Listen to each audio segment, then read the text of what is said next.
ፕሬዚደንት ኣሜሪካ ዶናልድ ትራምፕ ኢራን ክትዓኒ ኣኽብለው ዝገለጸሉ እዋን ቴህራን ድማ ወሽመጥ ዓረብ መጥቃዕቲ ትቕጽለላ። ፕሬዚደንት ኣሜሪካ ዶናልድ ትራምፕ ኣብ ልዕሊ ኢራን ዝካየድ ዘሎ ወታደራዊ ስጉምቲ ንዓቕሚ እታ ሃገር ሙሉእ ብምሉእ የዳኽማ ከም ዘሎ ብምግላጽ ኢራን ትዓኒ ከም ዘላ ገሊጹ። ይኹን ደኣ እምበር መንግስቲ ቴህራን ብወገኑ ኣብቲ ስትራቴጂካዊ ቦታ ዝኾነ ወሽመጥ ዓረብ ኣብ ልዕሊ መራኺ ወታደራዊ ዕላማታት መጥቃዕቲ ምፍጻም ከም ዘይቋረጸት ገሊጹ። ትራምፕ ከም ዝሓበሮ ኣሜሪካ ኣብ ልዕሊ ኢራን ትጥቀመሉ ዘላ ስትራቴጂ ንመላእ ወታደራዊ ትሕቲ ቅርፂ እታ ሃገር ንምፍራስ ዝዓለመ ከም ዝኾነ ተዛሪቡ። በቲ ካልእ ወገን ድማ ሓለዋ ሳውራ ኢራን ብድሮናትን ሚሳኤልን ተጠቒሞም ትዘዋ ዘሎ ረብሓታት ኣሜሪካ ንምጥቃዕ ዝገብሮ ዘሎ ፈተነታት ተጠናኺሩ ይቕጽል ከም ዘሎ ተገሊጹ። እዚ ምዕባለ እቲ ኩናት ናብ ዝለዓለ ደረጃ ተሰጋጊሩ ምህላውን ሰላማዊ መፍትሒ ንምምጻእ ዝግበር ፈተነታት ድማ ኣዝዮም ተጻይቦም ከም ዘለዉ ፖለቲካውያን ተንተንቲ ይገልጹ።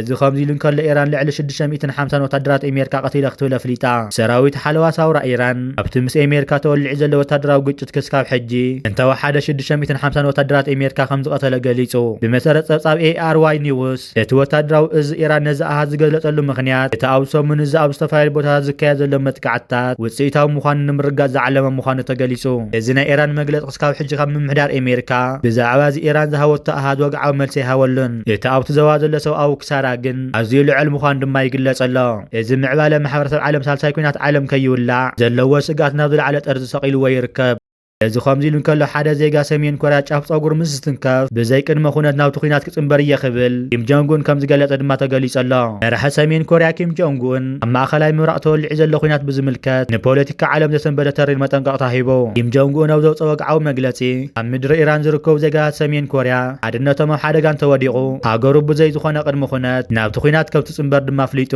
ኣብ ልዕሊ ሓደ ዜጋ ሃገረይ ጉድኣት እንተበፂሑ ሰሜን ኮርያ ብዘይ ዝኾነ ምውልዋል ናብቲ ኩናት ክትኣቱ እያ ዝበለ ኪም ጆንግ ኡን ብዛዕባ ውሕስነት ዜጋቱ ዝኾነ ይኹን ዝርብ ከም ዘይድሊ ድማ ኣስሚሩሉ ኣሎ። እዚ ምፍርራሕ እዚ ኣብቲ ዘዋ ዘሎ ምስሕሓብ ናብ ሳልሳይ ኩናት ዓለም ከይቕየር ድማ ዓብዪ ስጋኣት ፈጢሩ ይርከብ። ተንተንቲ ከም ዝገልጽዎ ድማ እዚ ናይ ሰሜን ኮርያ ቁጥዐ ኢራን ዓብዪ ወታደራዊ ድጋፍ ዝህብ ክኸውን እንከሎ ንኣሜሪካን መሻርክታን ድማ ናብ ዝኸፈ ወታደራዊ ቁልውላው ዝእቱ ከም ዝኾነ ድማ ተገሊጹ። እዚ ምስ ኩናት ወሽመጥ ፈረስ ተተሓሒዙ ንመራሒ ሰሜን ኮርያ ኪም ጆንግ ኡን ዝስራሕ ናይ ኩርትናት ቅለዳ ማሕበራዊ መራኸብታት ሓደ ካብቲ መስሕቕቲ ዛዕባታት ዝቕንያት ኮይኑ እዩ ዝርከብ ዘሎ። ትሕዝቶ መልእኽቲ ነሳእልን መራሒ ሰሜን ኮርያ ኪም ጆንግ ኡን ኣሜሪካን እስራኤልን እንታይነቱ ስለ ዘይፈልጣ ኣብዚ ኩናት ዋላ ብጌጋ ክዕድምኦ ከም ዘይኮነ እዩ ዝቕልድ። እቲ ብሓደ ወገን ከዓ ኪም ጆንግ ኡን ኣብ ወሽመጥ ፈረስቲ ብኣሜሪካን እስራኤል ዝተወልዐ ኩናት ዝፈጠሮ ትኪ ንርግቢተይ ቀቲሉለይ ብምባል ናይ ሕነ ምፍዳይ ኩናት ከይእውጅ ዓለም ትፈርሐላ ዝብል ኣብ ሰሙን ኣብ ማሕበራዊ መራኸብታት ዕለቕሊቑ ተዓዚብና ኣለና። እዚ ኣብዚ ፎቶ ንሪኦ ዘለና ድማ ኪም ጆንግ ኡን ፈተነ መርከብ ውግእ ዘውንጭፍ ፕላስቲክ ሚሳኤል እናተዓዘበ ማዕኸናት ዜና ሮይተርስ ዝፈንዎ ናይ ብሓቂ ስእሊ ከም ዝኾነ ድማ ተገሊጹ።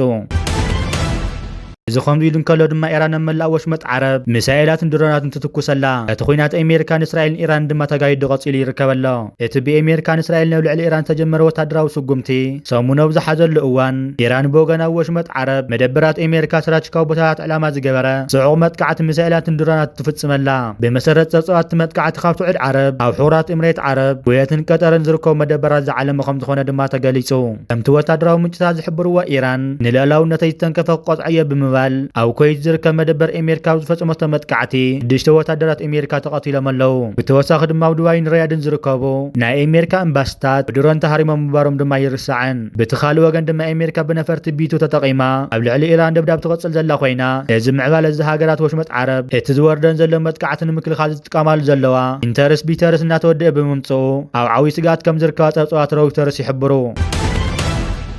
ብኻልእ ወገን ድማ ፕሬዚደንት ላዕለዋይ ቤት ምኽሪ ጉዳያት እስልምና ኢትዮጵያ ንኢራን ዘለዎ ደገፍ ገሊጾም። ፕሬዚደንት ላዕለዋይ ቤት ምኽሪ ጉዳያት እስልምና ኢትዮጵያ ሼኽ ኢብራሂም ቱፋ ኣብ ኣዲስ ኣበባ ናብ ዝርከብ ኤምባሲ ኢራን ብምኻድ ንመንግስትን ህዝብን ተሃገር ዘለዎም ደገፍ ገሊጾም። እቲ ኤምባሲ ኣብ ናይ ፌስቡክ ገጹ ከም ዝሓበሮ እቲ ዑደት ዝተገበረ ድሕረት ኣብ ኢራን ተፈጸመ መጥቃዕቲ እዩ። ሼኽ ኢብራሂም ቱፋ ብሰንኪ ኣሜሪካን እስራኤል ዝተፈጸመ መጥቃዕቲ ህይወት ላዕለዋይ መራሒ ኢራን ዓሊ ካሚኒ ምሕላፉ ዝተሰምዐ መሪር ሓዘን ገሊጾም። እቲ መጥቃዕቲ ዘስካሕክሕ ምዃኑ ብምጥቃስ ድማ ኣብቲ ኤምባሲ ተዳልዩናዩ ዘለዎም ናይ መርድእ መዝገብ ናይ ሓዘን መልእኽቶም ድማ ተፊሮም ኣለዉ። እዚ ምንቅስቓስ ኣብ መንጎ እስላማዊ ትካላት ኢትዮጵያን ሃገረ ኢራንን ዘሎ ሃይማኖታውን ዲፕሎማስያውን ምትእስሳር ዘርኢ ምዃኑ ድማ ተገሊጹ ኣሎ። መግለፂ ኤምባሲ ኢራን ኣብ ኣዲስ ኣበባ እዚ ምንቅስቓስ ኣብ መንጎ እስላማዊ ትካላት ኢትዮጵያ ሃገረ ኢራንን ዘሎ ሃይማኖታዊ ዲፕሎማስያውን ምትእስሳር ዘርኢ ምዃኑ ድማ ተገሊጹ ኣሎ። እዚ ከምዚ ልንከደል ድማ መጥቃዕቲ ኣሜሪካን እስራኤል ናብ ልዕሊ ኢራን ዓለማዊ ሕጊ ዝጠሓሰ እዩ ሚኒስተር ኢጣልያ ሚኒስተር ወፃኢ ጉዳያት ኢጣልያ እቲ ብኣሜሪካን እስራኤል ናብ ልዕሊ ኢራን ዝተፈጸመ ወታደራዊ መጥቃዕቲ ንዓለም ሕጊ ዝጠሓሰ ምዃኑ ገሊጹ እቲ ሚኒስተር ኣብ ዝሃቦ መግለጺ እዚ ስጉምቲ ዝንላውነት ሃገር ዝግህስን ኣብቲ ዞባ ዘሎ ሰላም ናብ ዝኸፈ ሓደጋ ዝእቱ ምዃኑ ድማ ጥንቂቑ ከምቲ እቲ ሚኒስተር ዝሓበሮ ድማ ወታደራዊ መጥቃዕቲ ቅድሚ ምውሳዱ ዲፕሎማስያዊ መንገድታት ክፍተኑ ከም ዝነበሮም ብምግላጽ እቲ ሕጂ ተወሲዱ ዘሎ ስጉምቲ ግን ንመትከላዊ ሕግታት ውድብ ሕቡራት ሃገራት ዝጻረር ይኽብል ገሊጹ እዚ ካብ ሓንቲ ኣባል ኔቶ ዝኾነት ሃገር ዝወፀ ተሪር መግለጺ ኣብ መንጎ ሃገራት ዓረብ ብዛዕባ እቲ ኩናት ዘሎ ፍልልይ ድማ ዘርኢ ከም ዝኾነ ተገሊጹ እዚ መግለጺ ኢጣልያ ኣሜሪካን እስራኤል ነቲ ኩናት ንምቕጻል ዘለወን ድልየት ዓለማዊ ተቐባልነት ንኸይረክብ ዓብዪ ጽልዋ ከም ዘለዎ ድማ ተንተንቲ ይገልጹ ብኻሊእ ዜናና ድማ እንዳ ብልጽግና ካብ ፈኸራ ሻዕብያን ሕወሓትን መፁና ክብሉ ይገልጹ ኣለዉ እቲ ንኢትዮጵያ ቀንዲ ራዕዲ ፈጢሩ ዘሎ ድማ እቲ ዘየት ነገር ዝኾነ ሓይልታት ቀርኒ ኣፍሪካ ተፈጢሩ ዘሎ ኣብ ስትራቴጂካዊ ረብሓታትን ህዝብታትን ትዘባ ዘርብሕ ጥምረት እዩ ኣዘዚ ሰራዊት ኢትዮጵያ ብከቢድ ስጋት ጠሚቶም ወግሐ ፀዊሐ ዘልዕልዎ ጽምዶ ኣብ ሶሻል ሚድያ ክፍንጣሕን ክዕረን ዝከኣል ዓይነት ጽምዶ ኣይኮነን እንታይ ደኣ ተባይታ ዝስራሕ ዘሎ ጽምዶ እዩ ውዕል ፕሪቶርያ ካብ ፈለማ ውዕል ሰላም ዘይኮነስ ህዝቢ ኤርትራን ትግራይ ናብ ካልእ ደማዊ ኩናት ንምሽማም ዝዓለመ ሽርሒ ከም ዝነበረ ድማ ይግለጽ ጽምዶ ድማ ነዚ እዮ ወነፍሽልወን ዝርከብ ዘሎ ብኻሊእ ዜናና ድማ ሰራዊት ሱዳን ኣብ ሰሜን ኮርዶፋን ትርከብ ቀንዲ ስትራቴጂካዊ ከተማ ባራ ተቆጻጺሩ ብመሰረቱ ወግዓዊ ሃው ቃል ሰራዊት ሱዳን እቲ ምግስጋስ ኣካል ናይቲ ዝካየድ ዘሎ ኩናት ሃገራዊ ክብሪ እዩ ብምባል ነቲ ዓወት ሰራዊት ሱዳን ኣመልኪቱ መግለጺ ሂቡ ኣብ መንጎ ካርቱምን ኣልዕርባይድን ኣብ ዝርከብ ቅድፊ ቦታ ትርከብ ከተማ ባራ ኣብቲ ዞባ ንዝርከቡ መስመራት ቀረብ ንምቁፅጻር ስትራቴጂካዊ ትርጉም ንሰራዊት ሱዳን ከም ዘለዋ ድማ ይግለጽ ብኻሊእ ዜናና ድማ አንጻር ስርዓት ብልጽግና ብረት ኣልዒሉ ክዋጋ ካብዚ ምስረት ነዊሕ ዘይገበረ ግንባር ሓድነት ህዝቢ ዓፋር ዝተሰመየ ዕጡቕ ሓይሊ ናይ ተዋጋእን ፖለቲካዊ ዓቕምን ዓብዩ ንክልል ዓፋር ኣብ ጭቆና መግዛእቲ ስርዓት ብልጽግና ነፃ ንምውፃእ ቃልሶም ኣበርቲዖም ከም ዝሰርሑ ድማ ተገሊጹ حيل بحر إرترا تتمكرو نؤوس حيل بحر هزواو جنبار تمسرت حيل بحر إرترا بعقم سو عطفتات دليبو جلاؤنا مرخو كينات ساقاقيرو أبو زحات كاو سمين كسكاو دو زركب دسيتات مرساتات النقطات حلوة دوكينو ماياو خلو مسانه هقراو كلك أي بحر زركبا درمسات مرخو كينات حياة هاقرات ناتا معدو درجة بصحي ركب كم زلة قليسو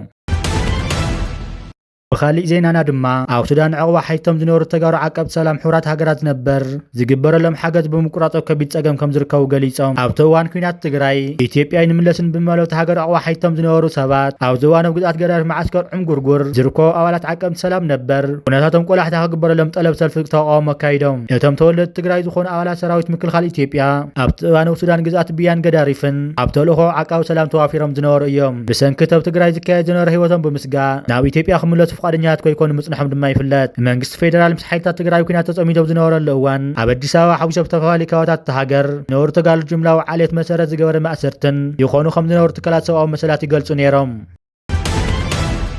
بخالي زينانا دما عائلتات مكلخال إسرائيل لو مليت بيرتون ليبانوسن متى سفح معبلاو متقعت خمس خفات حبيرو أبتار إسخات ما دهيا بستبها لخبابي ما خلا إزه حزب الله درونات كبالو مسألة خمس هرم دما وسيخو قاليسو عائلتات مكلخال إسرائيل قبل على إسرائيل وين زورد زخون يخون قدات عايز أورن يخول دما تحنيو بتخالو وين كان مربطهم كهار مستقدر تقامات بيروت بحق فريحنا لنا خول دمان سينين حبيرهم كاوتات بيروت كهار مستقدر إسلاميان سبات معقوتات مخاين من نفشتاتن عبيت عزمادن حديرهم لو إسرائيل بتخاف زقمت سلست خالب بوتاتات وحزب دما قدموا تأزاز هو يوم أقولنا هدك اسم زنور سبات يتزخون زل فرحن مدر قارن فترة لهم دما قليسهم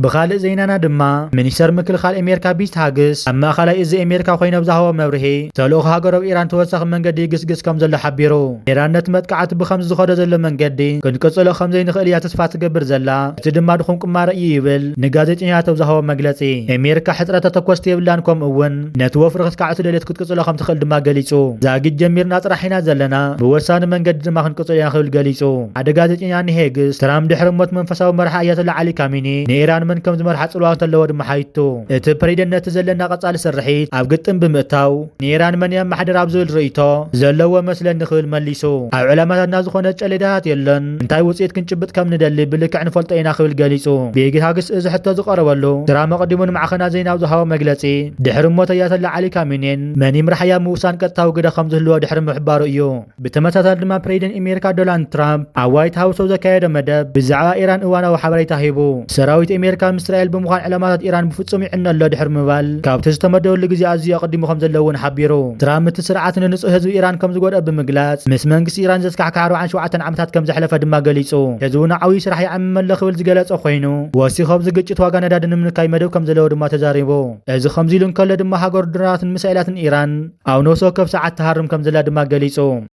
بتمساسال زينانا دما اف 15 تبهلا نفرت وجي امريكا اب ايران ودي قازو لما حوراو مرات تزرق حوره حق خمزه يكون واشنطن افريقا ما خلا از امريكا وزوصو مغلصي اتزنافه زلورو مسرز يول خبل نص يغولا بروع نغو اف 15 ايران تحمشا زبل بمحوراو ميديا زرق حد لورتات مسرز يول حق يكون كبل دما تز يغلص ابز حلفه معلتا 3 وج نفرت امريكا بناي وغن صارو كيت هاريمن كم زودق دما يذكر ايران ولع العلامات امريكان اغرات زوان معولاو متقعت بلاستيك كروزن مسائل درات مكيات تقصل الله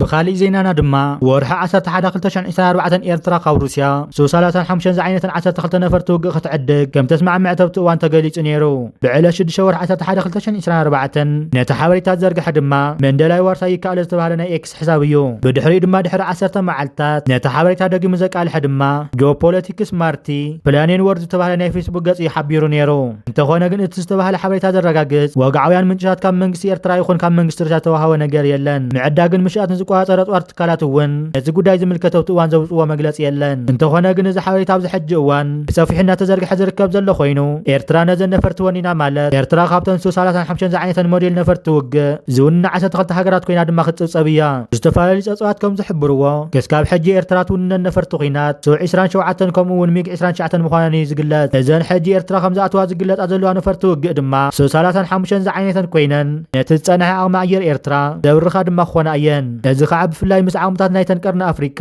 ዘለዋ ሃገራት ምስ ዝወዳደር ድማ ኤርትራ ብድሓን ዝኾነ ደረጃን ዓቕምን ክትህሉ ዘኽእል እዩ ክኸውን ንኣብነት ድማ ኢትዮጵያ ኣብ ቀረባ እዋን ሸመተተን ዝሓሻ ዝበሃላ ነፈርቲ ሱ 30 ምዃነን እዩ ዝግለጽ እዚአን ድማ ካብተን ሱ 35 ዝበሃላ ነፈርቲ ውግእ ትሕዝ ዝበለ ዓቕሚ ከም ዘለወን እዩ ዝግለጽ ምስ ሱዳን ምስ እንሪኦ እውን ምስቲ ብኢማራት ዝድገፍ ዳዕመ ሰሪዕ ሰራዊት ሱዳን ክሽምቶም ፀንሐ ኣፅዋራት ቆሮ ተወሳኺ ዓቕሚ ንኽጠንክር ገይርዋ ይርከበሎ ንኣብነት ድማ ኣብ ቀረባ እዋናት ሸመተቶም ኣፅዋራት ምስ ሩስያ ዝገበረቶም ስምምዕን ምዕቡል ናይ ነፈርቲ ምክልኻልን ነፈርቲ ኩናትን ሸሚታ ከም ዘላ ድማ ይፍለጥ እተን ነፈርቲ ናይ ሩስያ ሱ 30 ምዃነን ማይን ኔትወርክ ዝተባሃለ መረብ ሓዊታ ድማ ጠቂሰሎ እተን ኤርትራ ወይናተን ዘላ ነፈርትን እተው ቀረባ እዋን ተራእዩ ዝተባሃለ ኣብ ከባቢ ህጉራዊ ምዕርፎ ነፈርቲ ኣስመራ ብሳተላይት ተራእዩ ዝተባሃለ ስርዓተ መከላኸሊ ረዳር ከም ዘሎ ድማ ተገሊጸሎ እቲ ሓበሬታ ዘርግሐ ደሊና ዝተባሃለ ናይ ኤክስ ሕሳብ ኮይኑ ብዛዕባ ብሳተላይት ዝተረኸቡ ኢሉ ናይ ዝተፈላለዩ ሃገራት ሓበሬታ ድማ ዝዘርግሕ ከም ዝኾነ እዩ ዝፍለጥ ኣብ ምዕርፎ ነፈርቲ ኣስመራ 6.5 ኪሎ ሜትር ርሕቕ ኢሉ ተራእዩ ዝተባሃለ ስርዓተ መከላኸሊ ሲኮቱ ኤስ1 ኤሮር ራዳር ዝተባሃለ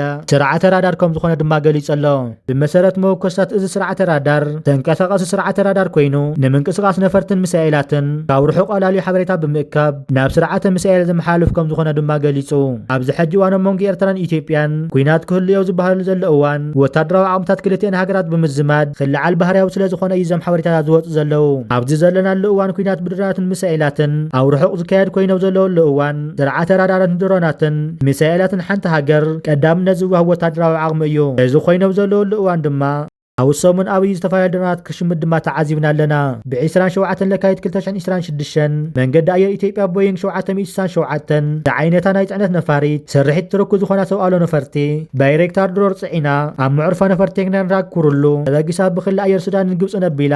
ኣብ መደበር ሓይሊ ኣየር ሃረራ ራጊፋቶ ከም ዘላ ድማ ተገሊጸሎ እዚ ይኹን እምበር ዘን ድሮናት ምስተን ኤርትራ ሸመተተ ነፈርቲ ዝመጣጠን ኣይኮናን ዓቕሚ ሰራዊት ኤርትራ ይኹን ሓይሊ ኣየር ኤርትራ ብወግዓዊ መንገድታት ድማ ክስካብ ሕጂ ይፍለጥን ኣብቲ ዝሓለፈ እዋን ካብ ዝተፈላለዩ ሃገራት ኣብ ባፅዕን ኣብ ካልኦት ዝተፈላለዩ ቦታታትን ዝዓለዋ ኮይነን ዝተፈላለዩ ተንተንቲ ይገልጽዎ ከም ዘለው ድማ ኤርትራ ምዕቡል መሳርሕታት ከም ዝወነነት እዮም ዝገልጹ ዘለው ኣብዚ እዋን ካብ ኢትዮጵያ ዓሰብን ቀይሕ ባሕር ነው ዝበሃለሉ ዘሎ እዋን እቲ ጉዳይ ብዘይምፍላጦምን ኤርትራ ምንም ዓቕሚ የብላን ኢሎም ብምግማቶም ድማ እዩ እቲ ጉዳይ ዓሰብን ቀይሕ ባሕርን ዝበሃል ጉዳይ ድማ ኣብዚ የውቅዕ እዩ ዝርከብ ዘሎ